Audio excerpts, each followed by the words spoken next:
দর্শক, এই ছিপছিপে বৃষ্টির কারণে কৃষকদের যে বেহাল অবস্থা, হঠাৎ আবহাওয়া পরিবর্তনের কারণে আমরা কৃষকদের সাথে আমরা কথা বলবো। ভাই, হঠাৎ করে এই ছিপছিপে বৃষ্টির কারণে, যেহেতু আপনি একজন কৃষক মানুষ, আপনাদের কি পরিমাণে ক্ষতি হয়েছে একটু বলেন তো। আমাদের অনেক ক্ষতি হয়েছে, পেঁয়াজের অনেক ক্ষতি হয়েছে, অনেক ক্ষতি হয়েছে এবং বিক্রি করা যাচ্ছে না, পেঁয়াজ তোলা যাচ্ছে না, মাঠের থেকে আনা যাচ্ছে না, অনেক প্রকার ক্ষতি হচ্ছে। এবং বাজারঘাটে আসতে ধরুন বৃষ্টি পেঁয়াজ পুষে যাচ্ছে, লোক পাওয়া যাচ্ছে না, অনেক পরিমাণ ক্ষতি হচ্ছে। বাজারে আসলে বিক্রি হচ্ছে না। ধন্যবাদ ভাই। 400 টাকা মন বলতেছে পেঁয়াজ, মানে বাজার রেটটাও কম, পেঁয়াজের বাজার রেটটাও কম, 300 টাকা মন বিক্রি হয়। এই হঠাৎ আবহাওয়ার কারণে আপনারা খুবই ক্ষতিগ্রস্ত হয়ে গেছেন। হ্যাঁ, অনেক ক্ষতিগ্রস্ত। সরকারের কাছে কি চান? পেঁয়াজের দামটা বৃদ্ধি, পেঁয়াজের দাম যদি বৃদ্ধি করলে সরকার জনগণ বাঁচত, আপনারা কৃষকরা বাঁচবেন, কৃষকরা বেঁচে যেত, আমরা সবাই বেঁচে যেত। ধন্যবাদ ভাই। কাকা, হঠাৎ এই বৃষ্টির কারণে আপনারা কি কি সমস্যার মধ্যে পড়তেছেন? আমরা সমস্যায় পড়তেছি। মাঠে পেঁয়াজ রসুন ধরানো যাচ্ছে না, পেঁয়াজ রসুন সব বৃষ্টিতে নষ্ট হয়ে যাচ্ছে এবং দেখা যাচ্ছে যে এই পেঁয়াজে অনেক লস হচ্ছে এবং পেঁয়াজ গাছও ভালো নেই। আবার কৃষক মানে ব্যাপারে কিনতেও যাচ্ছে না, অনেক পেঁয়াজ যা উঠেছে তাও পচে যাচ্ছে। হ্যাঁ, এটাই সমস্যা আমাদের। আর আপনারা এই বৃষ্টির কারণে, আজকে হঠাৎ আবহাওয়ার কারণে, বৃষ্টি সারাদিনের কারণে আপনাদের এতে গাড়িতে ভাড়া ভূতেও কোনো কিছু নাই। আবার বাজারঘাটে লোকজনের সমাগম কম, সমাগম কম লোকের। সব মিলিয়ে আপনারা কি খুব সংকটে আছেন? খুব সংকটে আছে,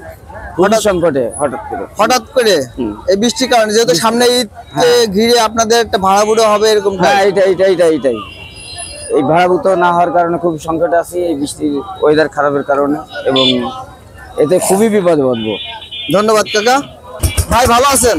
আলহামদুলিল্লাহ। ভাই, এই যে হঠাৎ ওয়েদার খারাপের কারণে, আজকে এই যে ছিপছিপে বৃষ্টির কারণে পেঁয়াজের কি পরিমাণে ক্ষতিগ্রস্ত হয়েছে একটু বলেন তো, আপনি যেহেতু কৃষক হয়ে। পেঁয়াজের ব্যাপক ক্ষতি হয়েছে, প্রচন্ড বৃষ্টির কারণে পেঁয়াজ ভাঙে মাঠে সমান হয়ে গেছে। পেঁয়াজে বিভিন্ন রকমের রোগ শোক দেখা যাচ্ছে।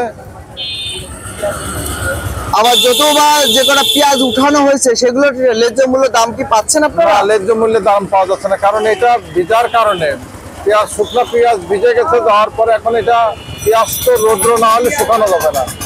এই না শুকানোর কারণে পেঁয়াজ বাজারে নিলে পেঁয়াজ তো নিচ্ছেই না। আবার এই ছিপছিপে বৃষ্টির কারণে আপনার বাজারে পেঁয়াজ ঠিক মতো নিয়ে আসতেও পারছেন না। পেঁয়াজের গায়ে কাদা লেগে গেছে, এখন পেঁয়াজ আনা যাচ্ছে না, আর কেউ নিচ্ছেও না। আবার যাও নিচ্ছে, তাও আজকে পেঁয়াজটার দাম কিরকম?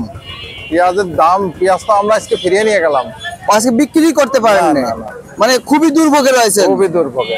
সামনে ঈদকে ঘিরে যেহেতু আজকে বাজার করতে পারিনি, তো টাকা পয়সা নেই, পেঁয়াজ না থাকলে পেঁয়াজ বিক্রি করে বাজার করবেন এরকম একটা পরিকল্পনা ছিল। অবশ্যই বাজার করবো, কিন্তু আজকে ফিরে চলে যাচ্ছে। কিন্তু হঠাৎ করে বৃষ্টির কারণে আপনাদের বাজার করতেও পারেননি, আবার পেঁয়াজ বিক্রি করতেও পারেননি, আবার মাঠের যে প্রচন্ড ক্ষতি হয়েছে এরকমটাতে বুঝাচ্ছেন। তো পেঁয়াজের দামটা তো যেহেতু কম হয়েছে, তো সরকারের কাছে আপনারা কি চান? সরকারের কাছে চাই যে আমরা একটা ন্যায্য মূল্য যাতে আমাদের নির্ধারণ করা হোক। এই নির্ধারণ করলে আমরা সেই টাকা পয়সা দিয়ে মোটামুটি আমরা ভালো মতো চলতে পারবো। এটা মোটামুটি পেঁয়াজের খরচটা, সেই খরচটা একটু উঠবে। হ্যাঁ, পেঁয়াজে তো প্রচন্ড খরচ, কারণ পেঁয়াজে প্রতি সপ্তাহে 3 দিন করে স্প্রে করা লাগে, এবং সার ফাঁসের তো কোনো তুলনা নাই। যে পরিমাণ সার ফাঁস দেওয়া লাগে, ওই মাটির সমান সার ফাঁস দেওয়া লাগে, এত পরিমাণ পেঁয়াজে খরচ, এবং ওষুধ কন্টিনিউ ওষুধ দেওয়া লাগে। এই 900-1000 টাকা মনে পেঁয়াজে মোটামুটি আপনাদের ব্যাপক লস হচ্ছে। তো পেঁয়াজের ফলনটা কিরকম হয়েছে? পেঁয়াজের ফলন মানে যেগুলো আগের পেঁয়াজগুলো মোটামুটি ফলন, পরে যেগুলো একটু লাগানো হয়েছে এগুলো কোনো ফলন নাই। আর এই বর্তমানে বৃষ্টির কারণে তো প্রচন্ড পেঁয়াজ ক্ষতিগ্রস্ত হয়ে গেছে, প্রচন্ড ক্ষতি হয়েছে। তো আপনাদের কাছে মানে আপনারা চাচ্ছেন এটা যে সরকারের কাছে যে পেঁয়াজের দামটা একটু বাড়ায় নির্ধারিত দাম করলে আপনারা কৃষক ভাইরা আপনারা বাঁচতে পারবেন। ধন্যবাদ ভাই, আপনি সুন্দর একটা মতামত করছেন। আমি সর্বোচ্চ চেষ্টা করব যে সরকারের কাছে রিকোয়েস্ট করব, বা আমাদের যে ইউনো মহোদয় সাহেব রয়েছে তার কাছে আপনাদের মাধ্যমে আমরা রিকোয়েস্ট করব, তাকে অনুরোধ করব যে যেহেতু এই ওয়েদার কারণে এক পর্যায়ে মাঠে খুব ক্ষতিগ্রস্ত হয়েছে প্রত্যেকটা কৃষকরা, এবং তাদের ন্যায্য মূল্য এবং সঠিক দাম ওরা পাচ্ছে না, পেঁয়াজের দাম খুবই কম।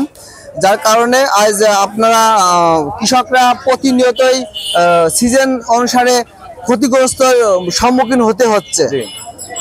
তো এটাই কি আপনারা সরকারের কাছে চান? অবশ্যই সরকারের কাছে চাই। আমরা আপনার মাধ্যমে সরকারের কাছে মানে বিনীত অনুরোধ, এটা সরকার যাতে আমাদেরকে ন্যায্য মূল্য নির্ধারণ করে দেয় এবং তাতে আমরা উপকৃত হব। অনেক সুন্দর কথা বলছেন ভাই, ধন্যবাদ জানাই আপনাকে।